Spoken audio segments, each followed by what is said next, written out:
These are common patterns of behavior that people have when they're living outside of their lane, when they're not doing the things that are important to them, when they're not fulfilled. And really, a lot of self-sabotage and self-destructive behaviors is just an attempt to get you back on track.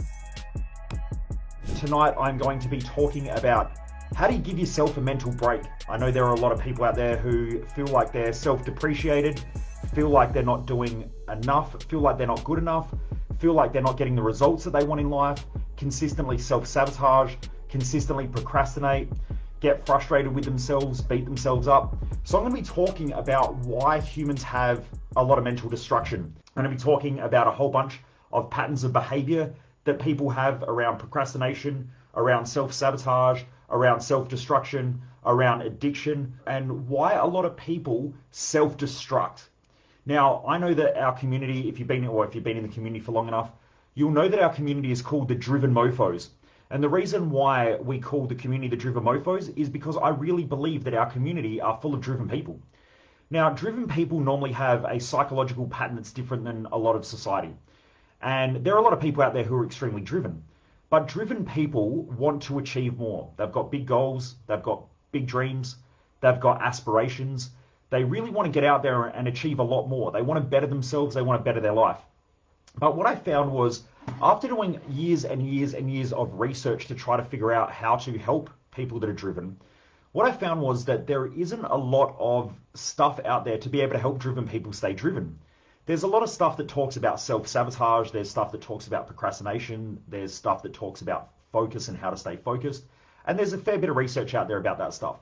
But normally it's done with people that are lazy. It's normally done with people who don't really have a lot of goals or ambitions. Like, they want to improve life a little bit, but they're not really prepared to put in the work. What I know is that our community tend to be hard workers, and hence again, our community, the Driven Mofos.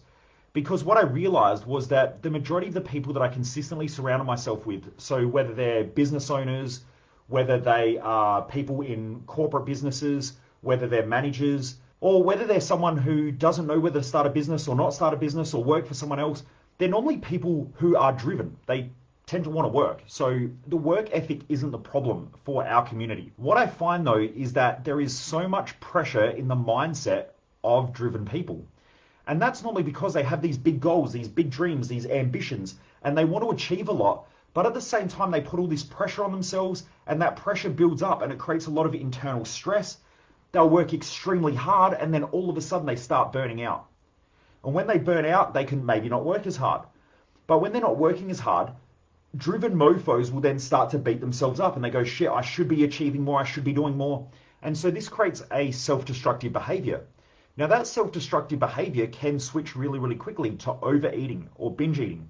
It can switch to feeling like you need alcohol. So there are a lot of people in the community who, not people who have normally done one of my Thrive Time events or something like that, but I know that there are a lot of people in the community out there who are self-employed or who have maybe a bunch of employees, and they get home from work and they need to have a glass of wine or a couple of beers just to relax. Now, that there shows that they don't have good coping strategies for stress. Alcohol is not a good solution to stress management, and I'll tell you why. Because when someone has alcohol, it is a suppressant. So what it essentially does, it'll suppress your emotions. And that's fine. Like, people like drinking alcohol. I'm not for it, not against it. I don't mind a glass of wine every now and again. And I used to get pissed 5 nights a week, like literally ridden off.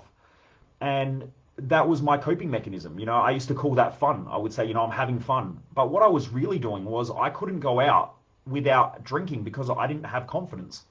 And so I would use alcohol as a way of suppressing my fears, suppressing my worries about what everyone would think about me. It would suppress the judgments that I felt like I would get from others.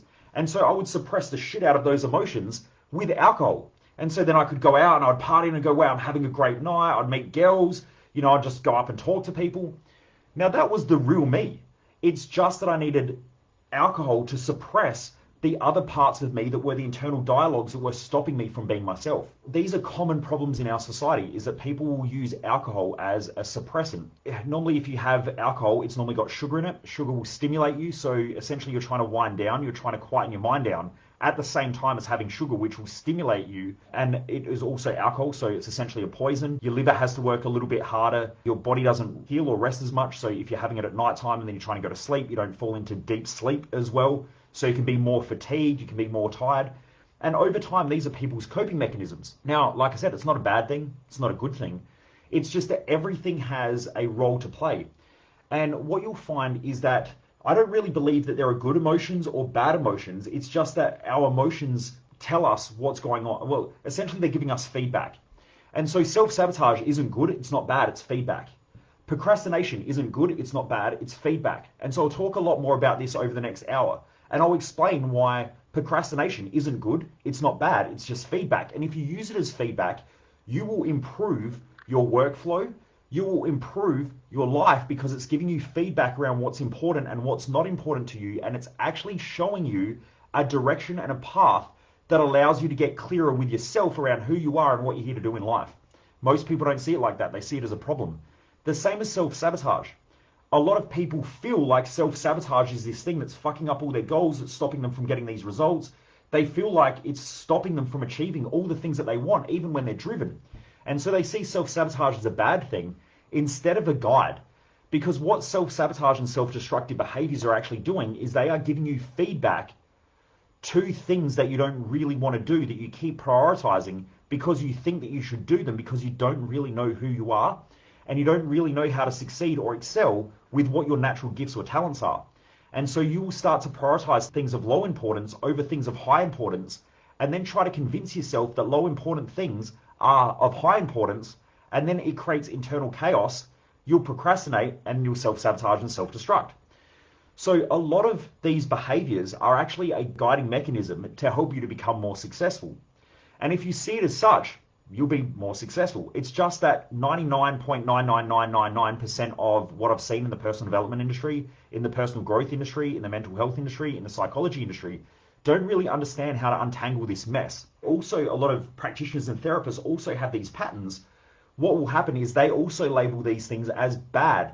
And so they keep seeing them as being a bad thing instead of it being a guiding mechanism to help someone to become clearer with how to achieve more and how to excel more. When you're looking at self-sabotage patterns and self-destructive behaviors, what they really are is they're an attempt to solve a problem. So when someone gets home from work and they're stressed out and they're frustrated and they're off track in their own life and they don't really know how to analyze what are their values, what's their purpose in life, what mission are they trying to achieve, and then they're not really setting clear and effective goals in life, most people are just living in trial and error. And so because of that, they'll say, you know what, I'm going to try this out. And then when they try something, they go, shit, I'm not really that interested in that. And unconsciously, they start self-sabotaging. It's an unconscious pattern. It's not conscious, it's unconscious. They will start to self-sabotage.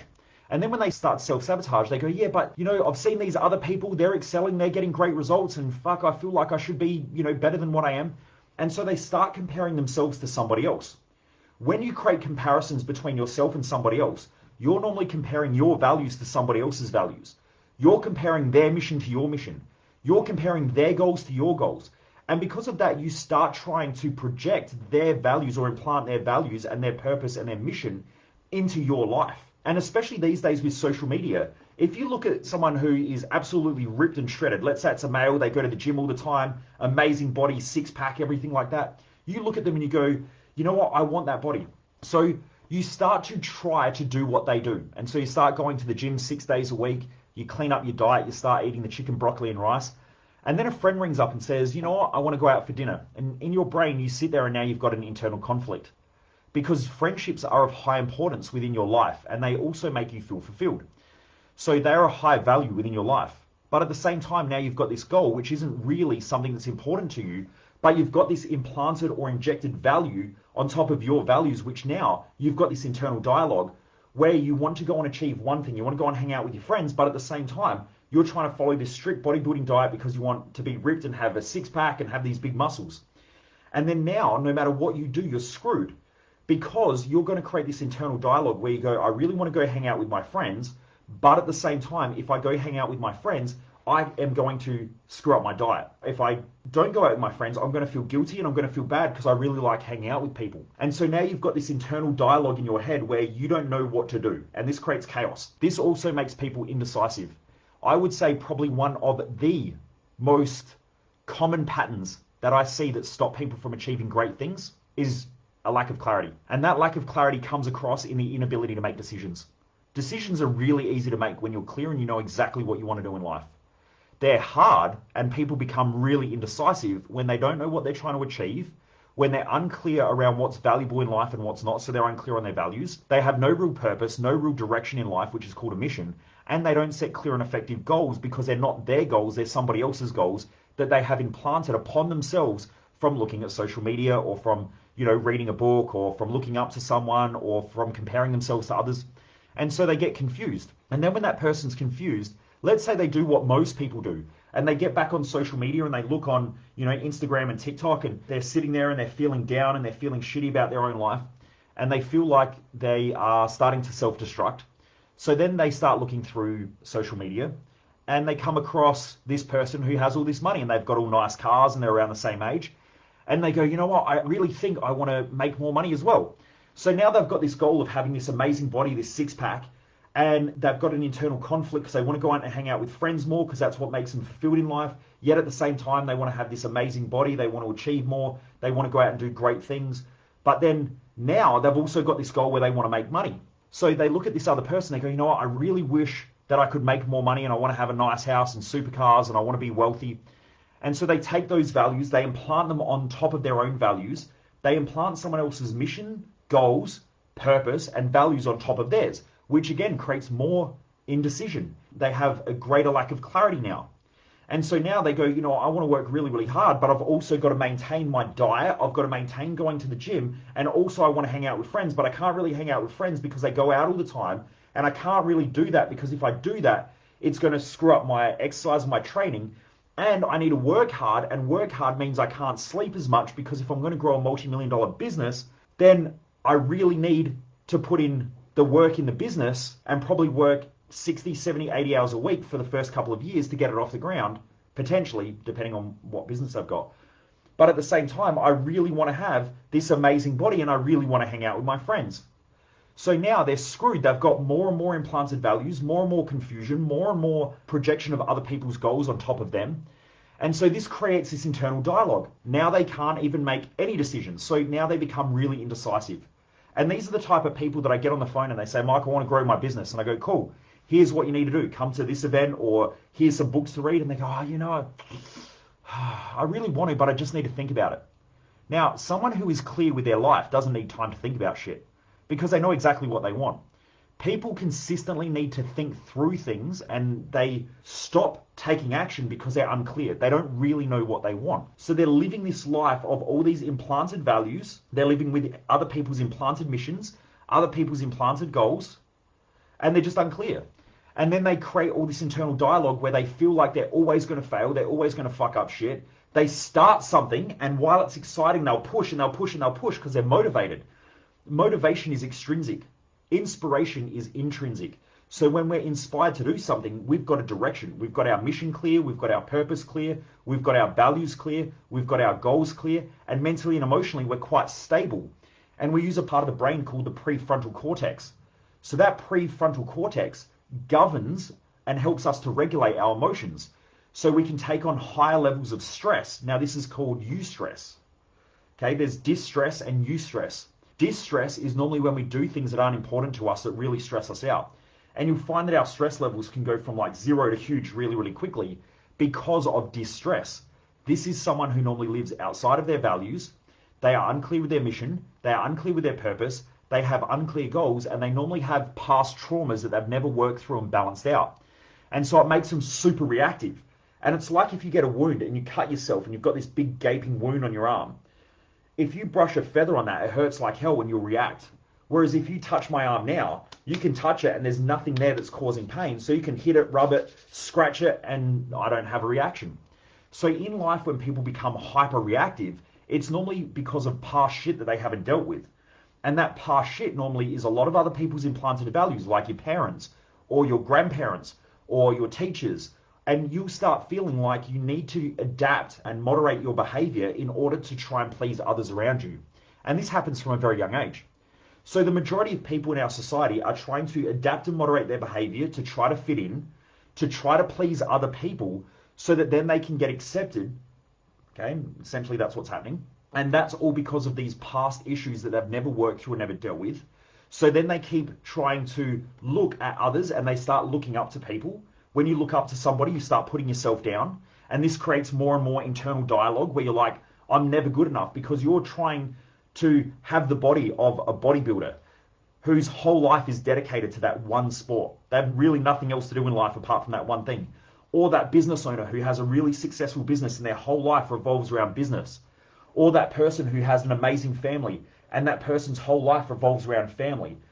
And so you start creating self-comparisons and you start looking up to others, which then creates an internal dialogue where you start putting yourself down and you start beating the shit out of yourself consistently mentally, which then lowers your self-worth, it lowers your self-respect. Then you'll keep looking up to those people. When you look up to somebody, you implant their values upon yourself. So you try to live their life, not your life. And then now you get more and more confused, it creates more and more chaos. And after a while, in order to deal with that, you start creating self-sabotage patterns. And this is where you start to see things like addictions or addictive behaviors. You can start to see things like silence or violence, where some people shut down and they just become really silent, or they become heavily introverted where they just stay away from everybody because they don't want to deal with all the chaos and all the stress. It causes distress. Or you might have someone who gets violent and you'll see that they're reactive or they're highly triggered consistently. You know, the smallest thing just sets them off. That's because they have all this pressure in their own head. And it only takes a small little thing to just blow that valve off in their own head. So the pressure builds and builds and builds, and all it takes is the smallest things and bang, they just react. And this all has to do with being very, very unclear on what they're trying to achieve in life and not really dealing with the real issues at hand, which is probably the majority of society. And as high achievers are normally driven to achieve something great. They're not afraid of work. And again, this is our community, right? Our community is the driven mofos. And so driven people normally don't mind working. They don't mind putting in the work. They don't mind putting in the hours. But the thing that stops them from achieving is normally that they are unclear of what they really want in life. They are trying to compare themselves to others too much. They're living in other people's values, other people's purposes, other people's missions. They look up to other people too much. They put themselves down too often. And because of that, they become more and more indecisive. The more indecisive they become, the more time they waste. The more time they waste, the more it stresses out a driven person. And so they go, fuck, I'm wasting all this time. I'm pissed off. Now they become more reactive. And when they do make decisions, they're normally poor thought out decisions. And so they react. The more they react, the worse the decisions are, the more time they feel they're wasting. And then they try to make up time. And this is where you see people who are consistently trying to do get rich quick schemes. So they go, you know, I'm 30 now and I haven't made millions of dollars. So I want to get rich quick. And so they're trying to shorten the time frame of what they perceive they should have. Or it might be someone who starts a business and they're chasing cash flow, chasing cash flow, chasing cash flow, chasing cash flow. But at the same time, they're not building all the infrastructure in their business. So as their business starts to scale, it grows and grows and grows, and then eventually it just implodes and it collapses in on itself because that person cannot handle the growth of the business because the infrastructure is not there. And that's again because they are trying to rush to get somewhere because they feel like they're behind. So some of the patterns of behavior that you'll see when people have too much pressure, and remember how I said this is always, humans are always attempting to solve a problem. Okay, we're attempting to solve a problem. So alcohol and overconsumption of alcohol isn't really an issue. It's just an attempt to solve a problem. But what I've found after working with tens of thousands of people and having people from medical doctors to people who work in the fields of psychology and mental health and all that stuff come to our events, and working with sporting teams and rich listers and all of these types of people, billionaires, you know, people who are worth hundreds of millions and people who are starting their journey, there is a consistent pattern. And that is that most people never really knuckle down to the real core issues of problems. And so what I've found is that most people never really figure out why they self-destruct, why they procrastinate, why they have addictive behaviors. And I hear shit like, well, it's because I've got an addictive personality. Every fucking human being on the planet has an addictive personality, because humans will be addicted to the thing that fulfills them, or they will be addicted to things that make them have an external feeling of fulfillment. So what I'm saying is, if you don't live your values, your purpose, your mission, and you don't have a clear success map for your own life. Now for me, I created our Thrive Time event for this exact reason, because I kept melting down. I'd spent hundreds of thousands of dollars on personal development. I was traveling all around the world trying to learn how I could better myself. And what I found was I kept self-sabotaging. and I would get all hyperactive. I would go really, really hard for a couple of months, and then I would melt down and self-destruct. Not so much with drugs or alcohol. I've never really taken drugs, but alcohol, and I would overeat. And I didn't realize it was because I kept comparing myself to others. I was essentially trying to live up to other people's expectations to fit in. And I was creating these goals that were unrealistic for me personally. And that was an attempt to try to find some form of fulfillment because I was unfulfilled in what was truly fulfilling for me.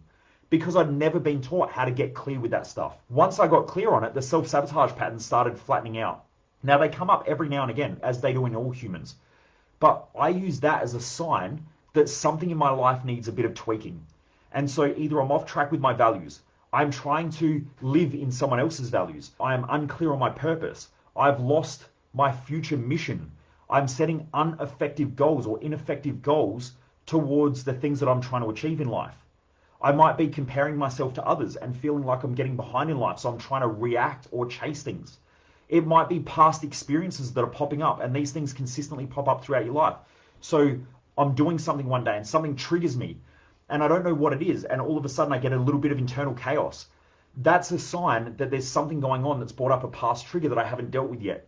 Now, because I've taught these tools for the last probably 7 to 10 years about how to create mental and emotional balance and mental and emotional stability, I go back and I use the tools that I teach in order to stabilize and balance that old pattern out so that I can move forward. Because anything that we don't learn and grow from, we repeat. Now, in our life, we either evolve, which means we move forward in life, and normally evolution comes from the learning of something new. So we're either evolving, we're revolving and going around in circles and repeating the same shit over and over and over again, or we devolve and we go backwards. Now, we don't really see too many de-evolution patterns. I see them a little bit, but not a ton. I mainly see people revolving and going around in circles. So I find that people have cyclical cycles financially. This is a really common one, where some people get ahead and then they lose all their money, and then they get ahead and they lose all their money, or they get ahead and they end up back at the same position they were at financially. That's a revolution cycle. Some people do it with their health. They'll lose weight, gain weight, lose weight, gain weight, lose weight, gain weight, and that's a revolving cycle.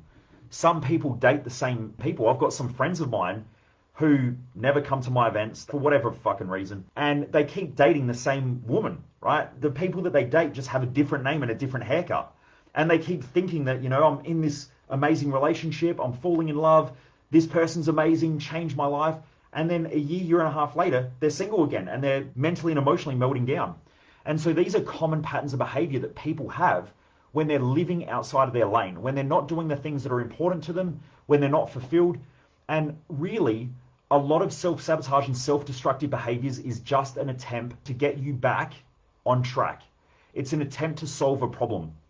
Okay, and this is what I've found with addictive behaviors or addictive personalities, so-called addictive personalities. But like I said, everybody's addicted because you'll be addicted to your goals, your dreams, and the things that fulfill you. Or if you're not on track in that path, you'll become addicted to other things. So you might become addicted to porn. Porn is essentially just a byproduct of trying to solve a problem that you can't solve any other way at the moment because you just don't have the tools. If you get the tools, then you won't need porn. Now, you can watch it if you feel like it, but you won't become addicted to it. You'll watch it when you feel like it. The same as alcohol. Some people drink and they're fine.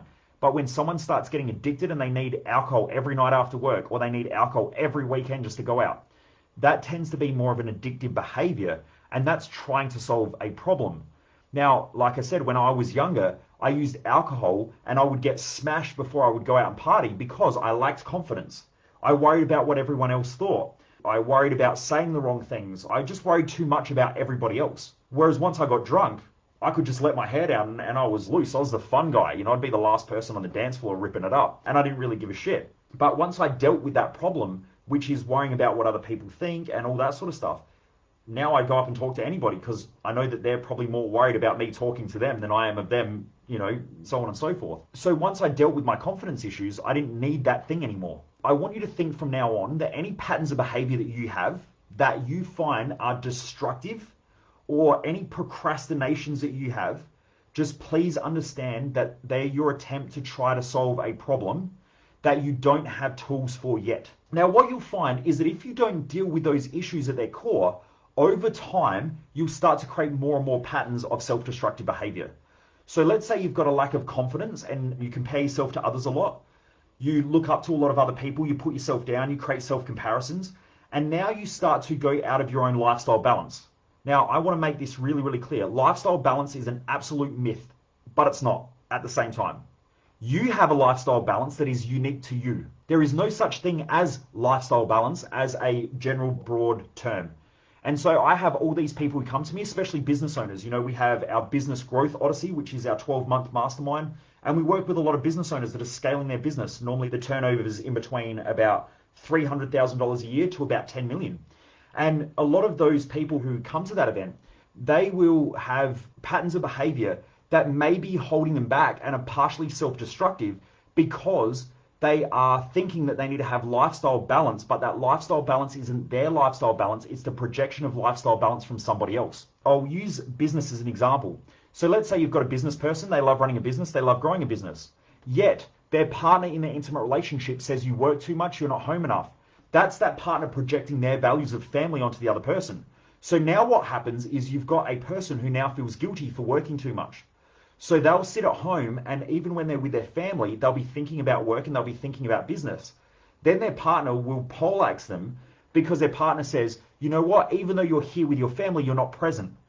And so that person thinks, shit, I'm at home, I would rather be working, but I'm doing the right thing by being here with my family, but my mind is distracted and elsewhere because I'm trying to live up to the expectations of others.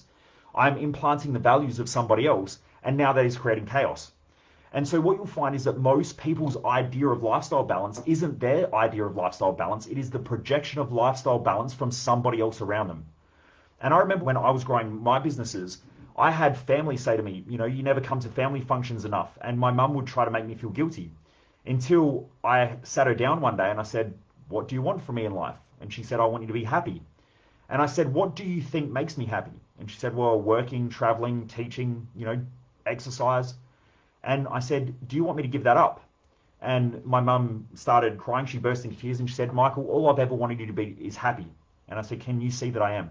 And after that, she never projected her values onto me of family because she thought that I would be unhappy and unfulfilled if I didn't spend at least a couple of hours a week with family. Whereas to me, I can have a 10 or 15-minute conversation with my parents every week, you know, and I'm fine. I still feel love. As long as they're fine, I'm fine. I just don't need to spend as much time with them as potentially what they want from me. Whereas I can work 80 hours a week and I feel completely fulfilled. I can train for 2 to 3 hours a day in the gym and I love it. So everyone has a different idea of lifestyle balance. If you don't know what that is, I highly recommend you spend time and get clear on what balance means to you. And you'll get feedback. You know, there are some days where I feel like I can't be bothered training and I might do like 30-minute walk. But then there are other days where I need to go and push my body hard. And so I might train for 2.5 hours. And that's just what I need. And that's my lifestyle balance. For some people, that's their worst nightmare. Other people can work 100 hours a week in a business and they're completely fine. Some people work a 38-hour week and that's like exhausting. So you have your own unique lifestyle balance, which comes from your values, your purpose, and your mission. And if you're unclear on any of those parts and also your visions, if you're unclear on any of that, it's hard to try to figure out what your lifestyle balance is. And again, if you have projections from other people who are projecting their life and lifestyle onto you or their life map onto you, which essentially is their values, their purpose, their mission, their goals. When they start doing that and you create self-comparisons, once again, you're going to throw yourself out and you're going to have self-sabotage, self-destructive behaviors, procrastinations, you're going to get frustrated and you're going to have triggers. And a lot of your past traumas and shit are going to come up. You're going to be emotionally reactive because your prefrontal cortex isn't online. And so your prefrontal cortex, the part of the brain that's the most evolved, can't govern the, I'll say, you know, it's a more primitive part of the brain, which is your emotional center. People who are more logical can control their emotions a lot more effectively. People who are highly emotional can have a lot of triggers because that part of the brain isn't developed enough. If you look at the research, around about the early 20s, females start to develop the prefrontal cortex a lot more than males. So early 20s, females start to, I guess, self-regulate a lot earlier than what males do. Males normally self-regulate into their late 20s. Females early 20s, and it's because of the prefrontal cortex getting a lot more blood flow, a lot more oxygen, and it starts to evolve itself a lot more and it governs our emotional states. And this is why you'll see people as they start to get a bit older can regulate themselves a lot more and regulate their emotions a lot more than say a newborn child. A newborn child, it is extremely hard for a newborn child to regulate its emotions, the same as even a child.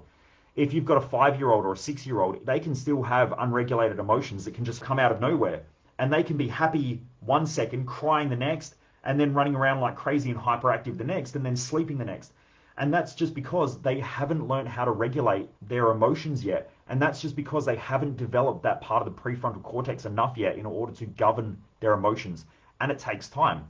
You can do it a lot earlier if you allow your child, so for any parents out there, if you allow your child more time to develop and live within their values and to try to understand what their purpose and mission is in life. Now, they might not be able to understand that from a really young age, but you'll see kids are living in their values very, very early on. Any parent can see that. You'll see that they move towards certain things and they move away from certain things. They will move towards things that they perceive are their values, and they'll move away from things that they perceive challenge or hinder their values. And this is just completely normal. Let's get back to talking a little bit more about procrastination, self-sabotage, all of those types of things.